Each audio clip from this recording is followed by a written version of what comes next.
Good morning student. I am Varun Singh again with you. आज हम 6th class में component of food के बारे में पढ़ रहे थे, जिसमें सबसे पहले हम लोग पिछले क्लास में पढ़े थे वाटर के बारे में।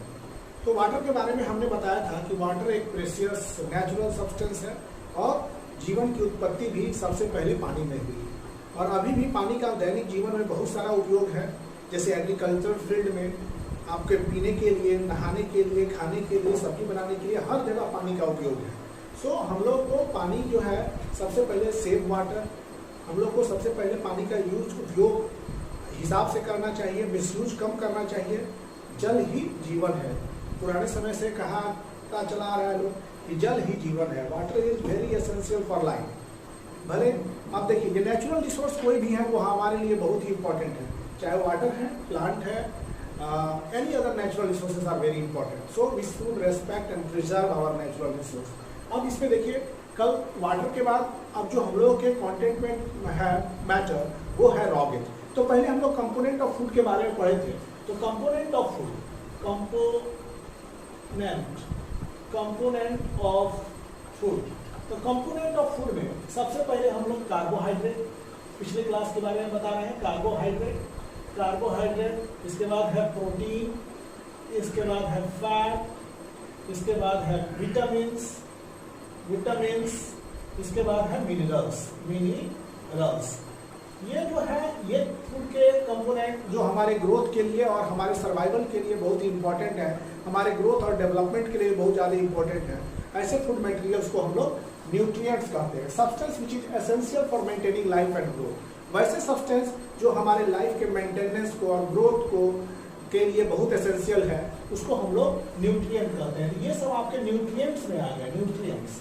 और इसके बाद जो है यहाँ पर पढ़ेंगे हम लोग रॉगेज, ROUGHAGE, रॉगेज और वाटर। ये दोनों जो है फूड के ही कंपोनेंट्स, लेकिन इनको हम लोग इट इज नॉट न्यूट्रिएंट। ये क्या है? न्यूट्रिएंट नहीं है, ये पोषक तत्व नहीं है, ये सब हमारे कोई फूड वैल्यू इनमें नहीं है, इसलिए ये न्यूट्रिएंट के तहत नहीं आते हैं। तो न्यूट्रिएंट के तहत हम कार्बोहाइड्रेट्स, प्रोटीन, फैट, विटामिन्स और मिनरल्स को जानते हैं। और रॉगेज और वाटर जो है वो न्यूट्रिएंट नहीं है, इनकी कोई फूड वैल्यू नहीं है, लेकिन ये हमारे शरीर के लिए बहुत ही फायदेमंद है और इनकी जरूरत हमें बहुत ज्यादा पड़ती है। तो पिछले क्लास में हम लोग वाटर पढ़े थे, आज हम रॉगेज के बारे में पढ़ेंगे। तो रॉगेज के बारे में हम पढ़ेंगे। तो ये क्या है रॉगेज? रॉगेज इज ए फाइब्रस, ये फाइब्रस चीज है। जैसे रेशा जिनमें होता है, जैसे बंधा गोभी, फूल गोभी, जितने भी सब्जी वगैरह है वो सब फाइब्रस हो जाते हैं, फाइब्रस फ्रूट्स होते हैं। तो ये क्या होता है? रॉगेज, ROUGHAGE, रॉगेज क्या है? ये हो गया फाइब्रस मैटर। ये कैसा मैटर है? Fibrous matter. ये रॉगेज जो है ये फाइब्रस मैटर, इसमें मीन्स धागा सदृश संरचना है मेनली। और फाइब्रस इज अनडाइजेस्टेबल, इसको कह सकते हैं आप अनडाइजेस्टेबल फूड, अनडाइजेस्टेबल कार्बोहाइड्रेट, इसको कार्बोहाइड्रेट भी कह सकते हैं। अनडाइजेस्टेबल कार्बोहाइड्रेट मतलब कि जितने भी आपके रॉगेज हैं ये अनडाइजेस्टेबल कार्बोहाइड्रेट है, क्योंकि ये जो होते हैं वो सेलुलोज के बने होते हैं। सेलुलोज क्या है? प्लांट सेल का बाहरी भाग जो है वो सेलुलोज का बना होता है और वो कार्बोहाइड्रेट्स है। और ये पॉलीसैकेराइड है। ये पॉलीसैकेराइड मतलब बहुत सारे ग्लूकोज के यूनिट्स इसमें जुड़ के सेलुलोज का निर्माण करते हैं। तो ये क्या हो गया? ये अनडाइजेस्टेबल फूड मटेरियल्स है और ये जो है अनडाइजेस्टेबल होने के साथ ये कार्बोहाइड्रेट्स है। इसमें जो है ये कार्बोहाइड्रेट्स है तो सेलुलोज के हैं, बने हुए किसके होते हैं? सेलुलोज के। मतलब roughage is made up of mostly cellulose. We can say roughage is made up of cellulose और it is also called dietary fibres. अब हम लोग देखिए रॉगेज को कहते हैं डाइटरी फाइबर, ROUGHAG, रॉगेज। इसको क्या बोलते हैं? डाइट में शामिल होने वाला डाइटरी फाइबर। डाइटरी फाइबर का अर्थ है हमारे डाइट्स के साथ इसको लिया जाता है और जो फाइबर हम खा सकते हैं, means fibre that can be eaten, इसको कह सकते हैं fibre that can be eaten. जिस फाइबर को हम खा सकते हैं उसको बोलते हैं डाइटरी फाइबर्स। तो डाइटरी फाइबर्स रॉगेज क्या हो गए, डाइटरी फाइबर्स हो गए। और दूसरा चीज कि फूड जितने जो भी हम खाना खाते हैं उस फूड के साथ मिल करके ये हमारे इंटेस्टाइन में पाचन मतलब डाइजेशन को ठीक रखता है, कॉन्स्टिपेशन को दूर रखता है ये फाइबर, उसके लिए वो बहुत इंपॉर्टेंट है। क्योंकि फाइबर में क्या है, इस रॉगेज में क्या है, इसका न्यूट्रिएंट वैल्यू नहीं है, लेकिन फिर भी क्या है कि हमारे शरीर में फूड और वेस्ट मटेरियल के साथ हमारे इंटेस्टाइन में फूड और वेस्ट मटेरियल को आसानी से पास होने के लिए ये जिम्मेदार होता है। फाइबर अगर शरीर में लिए हो, फाइबर अगर खा रहे हैं तो आपका डाइजेशन कभी खराब नहीं होगा। तो रॉगेज क्या है, फाइबर्स फूड मैटर्स है। और डाइटरी फाइबर्स, रॉगेज का दूसरा नाम कहते हैं हम लोग डाइटरी फाइबर्स। डाइटरी फाइबर्स का उस फाइबर जिसको हम खा सकते हैं उसको डाइटरी फाइबर्स कहते हैं। Dietary fibres can be eaten, roughage is called dietary fibres. आप देखिए इसमें हम लोग चलते हैं कि roughage is dietary fibre. Roughage has no food value, ROUGHAG, roughage it has no food value. इसके पास इसका फूड वैल्यू इसका फूड वैल्यू कुछ भी नहीं है, लेकिन क्या है फिर भी एसेंशियल है for, it is essential for normal working of digestive system. हमारे पाचन, हमारे डाइजेस्टिव सिस्टम के लिए ये फाइबर जो होते हैं बहुत फायदेमंद होते हैं। It is much essential, very essential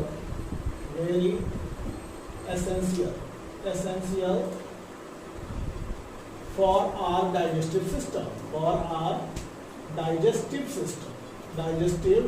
system, ये हमारे डाइजेस्टिव सिस्टम के लिए बहुत ही इंपॉर्टेंट होते हैं। और हम लोग फाइबर के बारे में चर्चा करेंगे, तो जैसे कि कुछ फ्रूट्स हो गए, वेजिटेबल्स हो गए, ये सब क्या है, डाइटरी फाइबर्स है। एग्जाम्पल में लिख सकते हैं, एग्जाम्पल में इसका लिख सकते हैं फ्रूट्स, एक हो गया फ्रूट्स, दूसरा हो गया वेजिटेबल्स, इसके बाद हो गया मील फ्लो, ये आटा जो होता है वो भी आटा में देखते हैं कि चोकर वगैरह, ये सब क्या है, ये सब फाइबर है। तो फ्रूट्स, वेजिटेबल्स, ये सब फाइबर्स के तहत ही आते हैं। तो रॉगेज का सबसे बड़ा चीज है कि इसका हम लास्ट में अगर बात कहेंगे, इसका बेसिक लास्ट में अगर हम इसका निचोड़ निकालें तो हम ये कह सकते हैं कि रॉगेज क्या है। तो इसको एक लाइन में आप लोग लिख लेंगे कि रॉगेज, GHAG, रॉगेज क्या है, ये डाइटरी फाइबर है, डाइटरी फाइबर दैट इज, अगर हम बात करेंगे fibre that can be eaten, ठीक, that can be eaten, it has no food value, इनकी कोई फूड वैल्यू नहीं है, मतलब कि कैलोरी वगैरह के लिए आप यूज नहीं कर रहे हैं, ऊर्जा के लिए नहीं यूज कर रहे हैं। और it do not provide nutrient, it do not, so इसको do not provide nutrient to our body, ये हमारे बॉडी में कोई पोषक तत्व नहीं देता है, इसलिए इनकी फूड वैल्यू क्या है, नहीं है। और ये एसेंशियल फूड है और ये हमारे बॉडी को न्यूट्रिएंट नहीं देता है। It is made up of carbohydrate। अब आप बात कहेंगे कि ये कार्बोहाइड्रेट का बना है और इसका फूड वैल्यू क्यों नहीं है, तो लेकिन कार्बोहाइड्रेट्स में सारे कार्बोहाइड्रेट्स के फूड वैल्यू नहीं, कुछ फूड वैल्यू कार्बोहाइड्रेट, जैसे सेलुलोज हमारे शरीर में डाइजेस्टेबल नहीं है।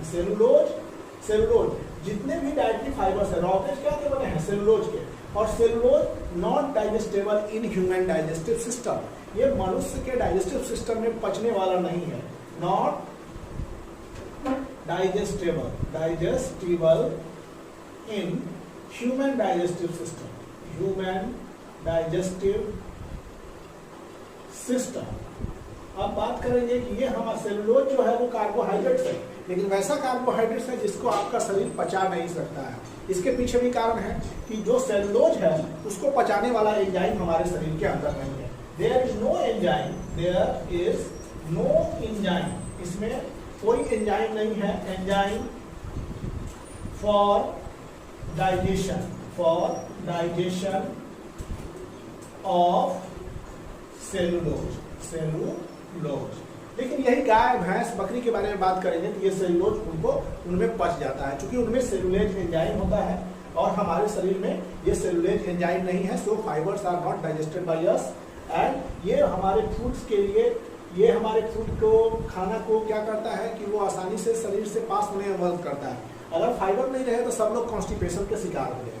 Fibre is very important but not nutrient, it has no food value, it is made up of carbohydrate but not digestible. Non digestible carbohydrates means cellulose, जो cellulose हमारे शरीर में नहीं पच सकता है, लेकिन है क्या, ये कार्बोहाइड्रेट्स है। एक चीज और बताएंगे कि सारे कार्बोहाइड्रेट्स, जितने भी कार्बोहाइड्रेट्स हैं, आज सब कोई नोटिस कर लेंगे, उनका एक फॉर्मूला होता है, वो फॉर्मूला को आप नोटिस कीजिएगा। कार्बोहाइड्रेट मतलब हो गया C6H10O5 होल N, मतलब जितने भी हैं कार्बोहाइड्रेट सबका यही जनरल फॉर्मूला है। इसको हम लोग क्या कहते हैं, इसको सेलुलोज भी लिख सकते हैं। सेलुलोज के लिए भी यही फॉर्मूला यूज करिएगा और इसको हम स्टार्च के लिए भी यही फॉर्मूला यूज करेंगे, स्टार्च के लिए। और एनिमल स्टार्च जिसका नाम है ग्लाइकोजेन, उसके लिए भी हम यही फॉर्मूला यूज करेंगे, ग्लाइकोजेन। ग्लाइकोजेन क्या है, इसको बोलते हैं animal starch. Animal starch stored in liver, जो हमारे लीवर में स्टोर होता है। ये तो स्टार्च जानते हैं पौधे का है, और ये सेलुलोज स्ट्रक्चरल है, ये स्ट्रक्चर में मतलब found in the cell wall, found in cell wall of plant. तो ये हो गया। तो देखिए जितने भी कार्बोहाइड्रेट्स है, ये कार्बोहाइड्रेट्स के फॉर्मूला में फिट बैठता है, लेकिन ये जो सेलुलोज है वो शरीर के अंदर डाइजेस्टेड नहीं होता है, इसलिए इसको क्या कहें हम लोग, डाइटरी फाइबर का हमारा हिस्सा। डाइटरी फाइबर मतलब डाइट में शामिल होने वाला फाइबर। तो ये था हमारा नॉलेज के बारे में। अब जितने भी कंपोनेंट्स ऑफ फूड हैं उनके बारे में क्लास हो चुकी है। अब हम लोग चलेंगे जो कंपोनेंट है, जो न्यूट्रिएंट्स हैं। न्यूट्रिएंट्स में कितने न्यूट्रिएंट्स हैं, carbohydrates, protein, fats, minerals, vitamin. Nutrients, 5 nutrients जो मेजर न्यूट्रिएंट्स आपके शरीर में हैं वो है carbohydrate, protein, fats, vitamin and minerals, जिसमें हम लोग पढ़ेंगे, इनके बारे में पढ़े हैं। और अब इनके टेस्ट के बारे में पढ़ेंगे। इनके टेस्ट के बारे में ये पढ़ेंगे हम कि टेस्ट फॉर न्यूट्रिएंट। पहला जो हमारा हेडिंग है वो है टेस्ट फॉर न्यूट्रिएंट। ये हो गया टेस्ट फॉर न्यूट्रिएंट।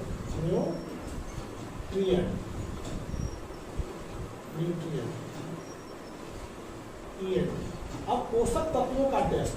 तो टेस्ट फॉर न्यूट्रिएंट में किस किस टेस्ट को पढ़ेंगे हम लोग? पहला पढ़ेंगे कार्बोहाइड्रेट्स का, पहला कार्बोहाइड्रेट।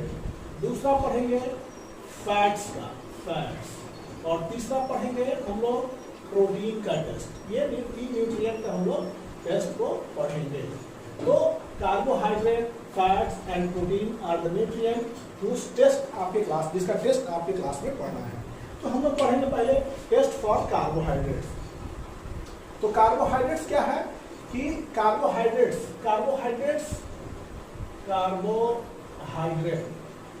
इसके बारे में पहला पढ़ेंगे हम लोग, test of carbohydrate. Test of carbohydrate, carbohydrate के टेस्ट के बारे में पढ़ेंगे। तो हम लोग देखेंगे कि कार्बोहाइड्रेट किसमें पाया जाता है। पहले देखेंगे स्टार्च। तो पौधा में जो संचित होता है carbohydrate in plant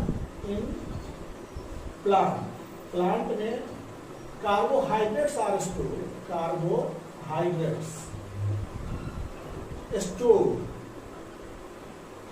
in the form of starch. मतलब फोटोसिंथेसिस में पौधा जो भोजन बनाता है वो मुख्य रूप से स्टार्च के रूप में बनाता है। तो कार्बोहाइड्रेट के टेस्ट में मुख्य रूप से हम स्टार्च। तो स्टार्च कहाँ पाया जाता है? स्टार्च पाया जाता है आपका स्टार्च, देखिएगा। तो सबसे पहले आपके घर में कॉमन एग्जांपल है पोटैटो। पोटैटो जो है उसमें बहुत ज़्यादा प्रचुर मात्रा में स्टार्च होता है। दूसरा हो गया फ्लोर, मतलब आप आटा देखे होंगे, आटा, उसमें भी जो होगा स्टार्च होगा, मतलब आटा में भी स्टार्च है, आटा मतलब फ्लोर में भी स्टार्च है, और उसमें फ्लोर। तो स्टार्च क्या है? स्टार्च एक ऐसा कार्बोहाइड्रेट है, पॉलीसेकेराइड है, जो कि प्लांट फोटोसिंथेसिस के दौरान बनाता है। Starch is a plant storage polysaccharide. और स्टार्च कहाँ कहाँ जाके देखिएगा आप, पोटैटो के बारे में बात करेंगे, आटा के बारे में, और बहुत सारी चीजें जिनमें स्टार्च पाए जाते हैं। तो हम लोग पढ़ रहे हैं टेस्ट ऑफ कार्बोहाइड्रेट्स। तो टेस्ट ऑफ कार्बोहाइड्रेट्स में इसको हम लोग टेस्ट कैसे करते हैं? तो टेस्ट करते हैं, टेस्ट ऑफ कार्बोहाइड्रेट्स में हम लोग इसको टेस्ट करते हैं by dilute solution of iodine, ठीक ना। प्रेजेंस ऑफ स्टार्च, यहाँ पर presence of starch can be tested by dilute solution of iodine, dilute solution of iodine, iodine के डाइल्यूट सॉल्यूशन से हम लोग टेस्ट करते हैं, ठीक। Test is based on the fact,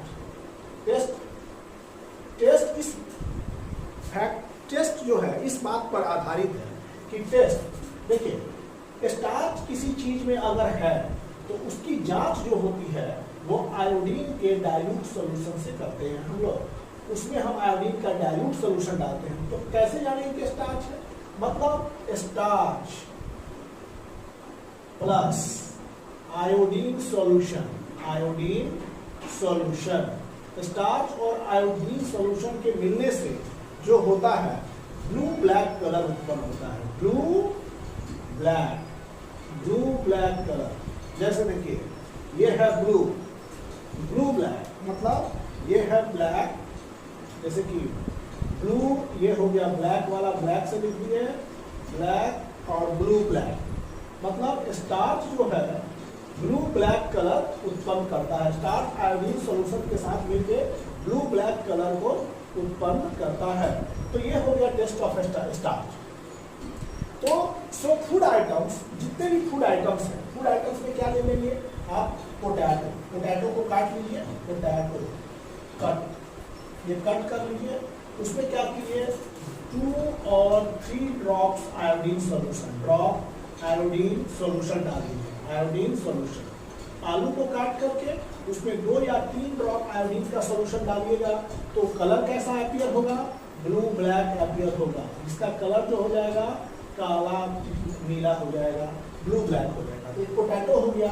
अब एक टेस्ट ट्यूब में क्या कीजिए कि आप आटा ले लीजिए, ये फ्लोर, ये एक टेस्ट ट्यूब में फ्लोर ले लीजिए, उसमें पानी डाल दीजिए 2 से 3 मिलीलीटर, और उसमें आयोडीन का सॉल्यूशन डाल दीजिए, आयोडीन सॉल्यूशन 2 to 3 मिलीलीटर। मतलब इसमें ये फ्लोर में पानी मिला के थोड़ा सेक कर लेना है। जब लेई तैयार हो जाता है तो उसमें 2 से 3 ड्रॉप आयोडीन सॉल्यूशन डाल दीजिए। तो क्या हो जाएगा? ये भी क्या हो जाएगा आपका? ब्लू ब्लैक कलर हो जाएगा, blue black colour. Blue black colour किस बात को इंडिकेट करता है? ब्लू ब्लैक कलर ये इंडिकेट करता है कि उस आटे में जो न्यूट्रिएंट है वो स्टार्च है, और स्टार्च क्या है? कार्बोहाइड्रेट्स है। तो दैट इज स्टार्च का सबसे बड़ा चीज प्रतिच्छेदन होगा कि ब्लू ब्लैक कलर। अगर कहीं भी ब्लू ब्लैक कलर मिल जाता है तो उस चीज को हम लोग कहते हैं स्टार्च। तो और डाइल्यूशन। अब दूसरा चीज है कि सबसे पहले एक्टिविटी को अगर हम देखेंगे तो जो भी फूड लेना चाहते हैं एक्टिविटी में, देखिएगा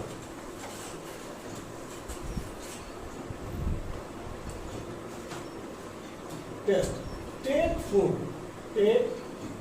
फूड, कोई भी फूड ले लीजिए, टू बी टेस्टेड, जिनको टेस्ट करना है। और उसमें क्या कीजिए? पहला स्टेप में फूड ले लीजिए, और दूसरा स्टेप में 2 से 3 ड्रॉप ऐड 2 to 3 ड्रॉप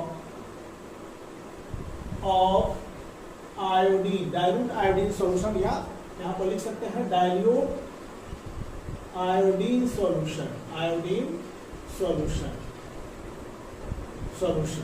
जिस फूड को हमको टेस्ट करना है उसको हम ले लेंगे, और उस फूड में 2 से 3 ड्रॉप डाइल्यूट आयोडीन सॉल्यूशन डालेंगे। जब उसमें 2 से 3 ड्रॉप जैसे ही डाइल्यूट आयोडीन सॉल्यूशन जाएंगे, the colour changes to blue black, colour changes to blue black. अगर ये कलर ब्लू ब्लैक चेंज हो जा रहा है तो इंडिकेशन क्या मिला आपका? इंडिकेशन है कि इसमें कार्बोहाइड्रेट है। Indication food contains carbohydrate, food contains starch, इसमें स्टार्च है और ये कार्बोहाइड्रेट है। कार्बोहाइड्रेट, फूड में स्टार्च है और ये कार्बोहाइड्रेट है। अब देखिए फिर ले लीजिए, पहला स्टेप में ये हो गया टेस्ट ऑफ कार्बोहाइड्रेट। अब कोई अगर मान लीजिए कि अगर दूसरे में हम कर सकते हैं take food to be tested. पहला take food to be tested, जिस फूड को टेस्टेड करना चाहते हैं, सपोज कर रहे हैं हम एग ले रहे हैं, एग को काट लीजिए, ठीक। अब दूसरा काटने के बाद दूसरा क्या करेंगे? ये सेकेंड एक्सपेरिमेंट है, ये फर्स्ट एक्सपेरिमेंट है। तो सेकेंड एक्सपेरिमेंट में we add 2 to 3 drop of dilute iodine solution. उसमें हम लोग क्या किए? डाइल्यूट आयोडीन सॉल्यूशन, ठीक ना। No colour change, no blue black colour is form, no blue black colour, ना ही ब्लू ना ही ब्लैक कलर इज फॉर्म। उसमें कोई ब्लू ब्लैक कलर बनता नहीं है, no blue black colour form. तो इसका अर्थ क्या हुआ कि जो एग है उसमें स्टार्च नहीं है। Egg do not contain starch. This indicate that egg do not contain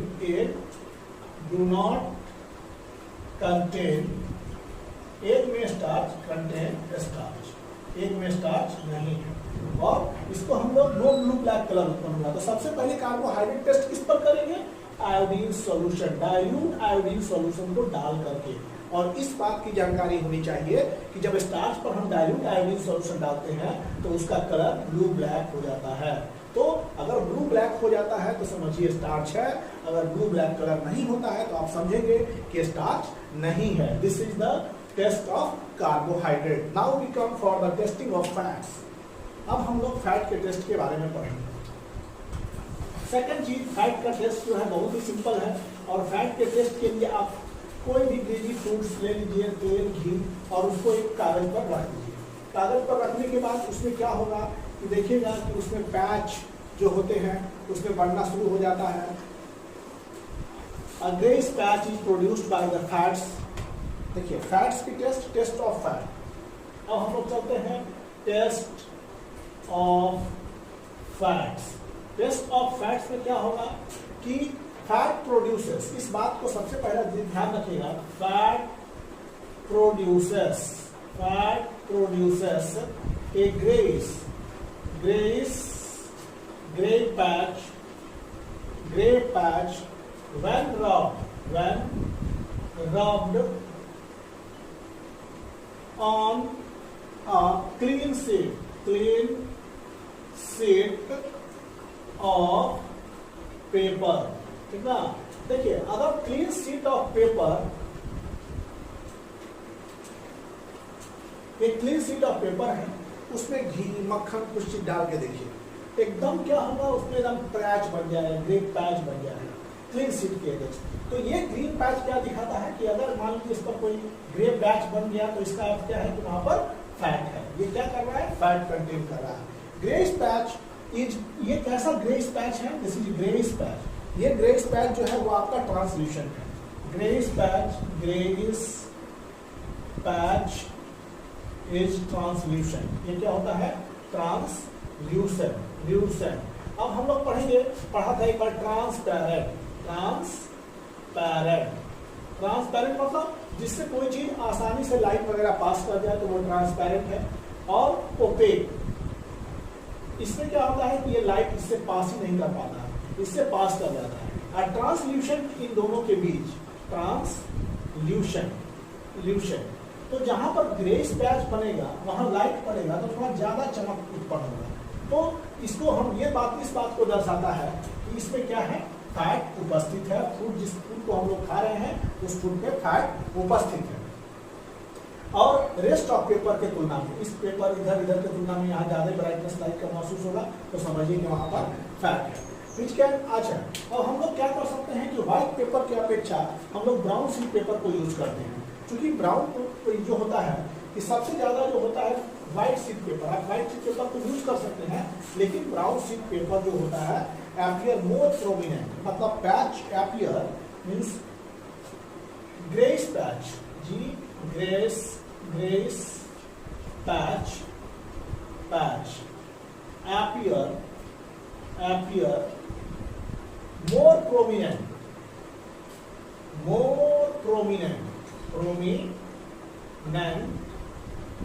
on brown paper। Brown paper को जो है, ब्राउन पेपर अभी एक्सपेरिमेंट वाले कुछ सामान नहीं है, लेकिन इसको एक्सपेरिमेंट करके हम दर्शा सकते हैं। देखिए ग्रेइश पैच जो है अपीयर होगा मोर प्रोमिनेंट ऑन ब्राउन पेपर, तो व्हाइट पेपर की अपेक्षा ब्राउन पेपर ज्यादा जो है वो फैट्स के पैच के बारे में दर्शा सकता है, इसीलिए brown paper is considered the most important.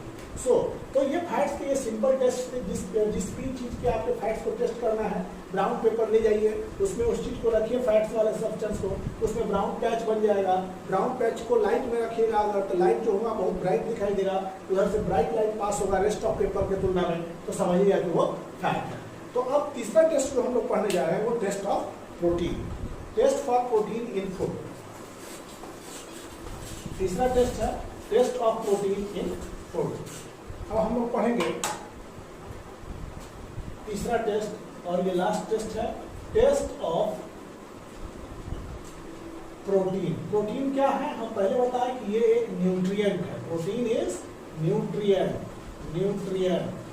और ये बहुत इंपॉर्टेंट कंपोनेंट है हमारे फूड का, और बहुत इंपॉर्टेंट न्यूट्रिएंट है।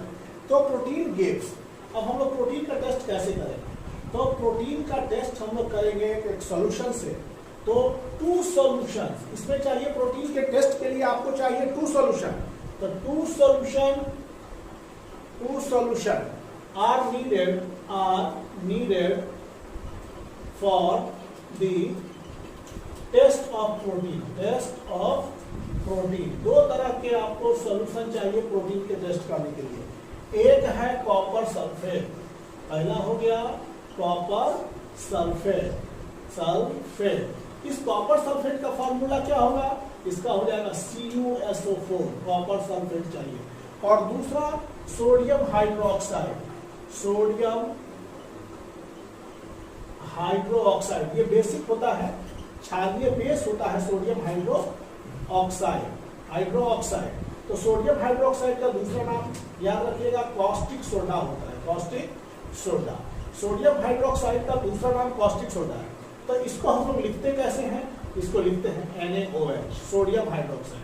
तो हम लोग प्रोटीन के टेस्ट के लिए कितने सॉल्यूशन की आवश्यकता पड़ी, 2 सॉल्यूशन की। हम लोग को 2 सॉल्यूशन की, 2 solutions are needed for the test of protein. पहला सॉल्यूशन किसका है, पहला सॉल्यूशन है कॉपर सल्फेट का। दूसरा सॉल्यूशन किसका है, दूसरा सॉल्यूशन है सोडियम हाइड्रोक्साइड का। ये सोडियम हाइड्रोक्साइड का नेचर कैसा होता है, ये बेसिक होता है, ये अल्कलाइन होता है, मींस ये सॉल्यूशन बेसिक होता है। तो अब करते हैं CuSO4 का के साथ सोडियम हाइड्रोक्साइड को मिक्सअप करते हैं। NaOH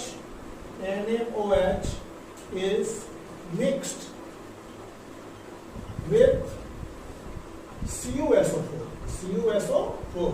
इन दोनों को आपस में मिलाते हैं। क्यों मिलाते हैं, to make the solution alkaline. Solution क्या हो जाता है, अल्कलाइन हो जाता है। तो इन दोनों को मिक्सअप करने पर सॉल्यूशन अल्कलाइन हो जाता है, सॉल्यूशन का नेचर अल्कलाइन हो जाता है। तो प्रोटीन जो है, अब हम लोग जिसके लिए प्रोटीन का टेस्ट कर रहे हैं वो सॉल्यूशन कैसा है। अब हम लोग नाम लेंगे NaOH को CuSO4 के साथ इसलिए मिक्सअप करते हैं कि सॉल्यूशन आपका कैसा हो जाए, solution become alkaline, solution becomes alkaline. अब इस जब CuNaOH को इसके अंदर मिला देते हैं तो हम लोग बोलेंगे alkaline solution of copper sulphate. तो व्हेन ये हो गया, अगर इसके अंदर देखिएगा CuSO4 प्लस NaOH इसको मिला दिए तो ये सॉल्यूशन क्या हो गया,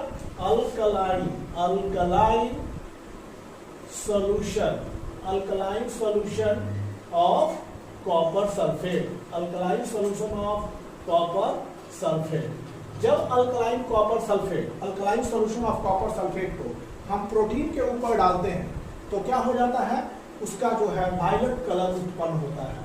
तो मतलब व्हेन, जैसे कि मान लीजिए अल्कलाइन सॉल्यूशन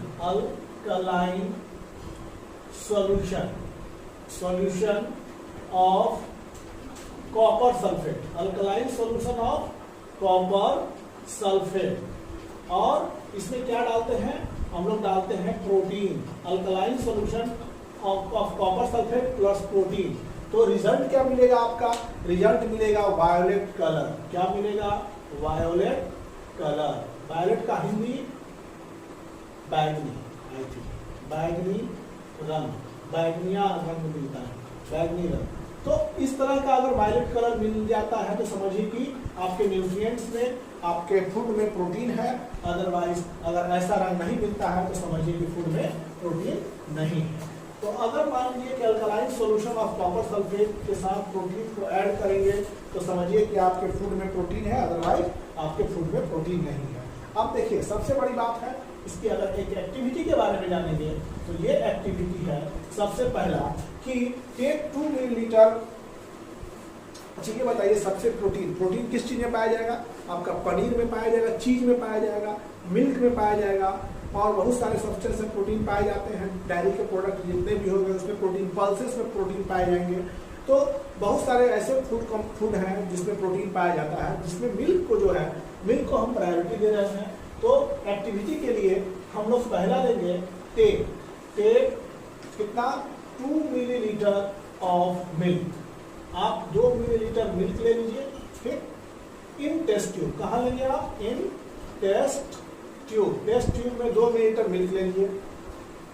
दूसरा ऐड लिटिल NaOH और कास्टिक सोडा सॉल्यूशन, इसमें थोड़ा सा कास्टिक सोडा डाल दीजिए। अब इसमें फिर तीसरा में ऐड 2 to 3 ड्रॉप, उसमें क्या कीजिए, 2 से 3 ड्रॉप ऑफ CuSO4 डाल दीजिए, 2 से 3 ड्रॉप उसमें CuSO4 डाल दीजिए। And shake test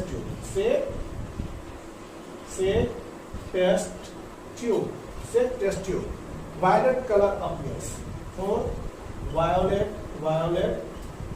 colour appears.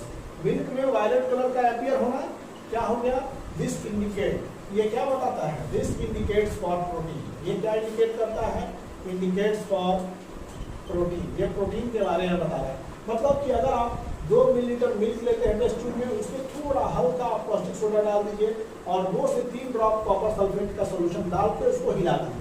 अगर वायलेट कलर अपीयर होता है तो समझिए कि मिल्क में प्रोटीन है। एक चीज और बता रहे हैं कि मिल्क में जो प्रोटीन है कौन है, milk protein casein, milk protein ये हो गया casein, CaESI, casein is a milk protein. तो ये एक्टिविटी था प्रोटीन को टेस्ट करने का। प्रोटीन का सबसे कैसे टेस्ट करेंगे इसके बारे में एक बार फिर बता दे रहे हैं। अगर मिल्क हो तो मिल्क ले लीजिए, पनीर हो तो पनीर ले लीजिए, उसमें थोड़ा सा कास्टिक सोडा डाल दीजिए। कास्टिक सोडा को हम सोडियम हाइड्रोक्साइड भी बोलते हैं। सोडियम हाइड्रोक्साइड का दूसरा नाम कास्टिक सोडा। तो कास्टिक सोडा और कास्टिक सोडा के बाद उसमें हम 2 से 3 ड्रॉप कॉपर सल्फेट डाल देते हैं। कॉपर सल्फेट डालने के बाद उसको हम लोग हिला देते हैं।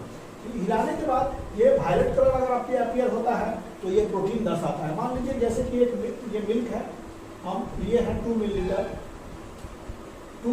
मिल्क, इसमें डाल दिए few drops of caustic soda, मतलब इसमें few drops NaOH few drop डाल दिए।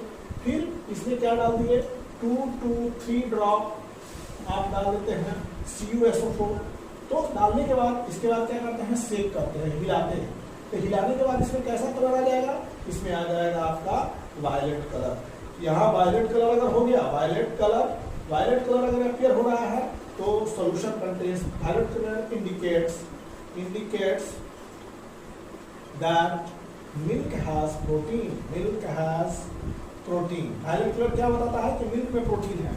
अगर मान लीजिए कि वायलेट कलर नहीं उत्पन्न हो तो इसका अर्थ मिल्क में प्रोटीन नहीं है। अगर वायलेट कलर उत्पन्न हो तो मिल्क में प्रोटीन है, अगर नहीं, कोई भी फूड आइटम ले लीजिए और लेने के बाद उसमें कॉस्टिक सोडा थोड़ा मिला दीजिए, 2 से 3 ड्रॉप आप उसमें डाल दिए कॉपर सल्फेट का सॉल्यूशन। इसके बाद अगर उसको बढ़िया से सेक कर दीजिए, अगर वायलेट कलर उत्पन्न है तो प्रोटीन है, अगर नहीं है तो प्रोटीन नहीं है। तो this was the test of your nutrient, carbohydrates, fats and proteins, and this test are as per your syllabus for 6th class. तो आज का क्लास हमारा यहीं पर है और तब तक अगली क्लास अगली वीडियो में फिर मिलेंगे। तब तक के लिए thank you to all of you for watching video and please subscribe me.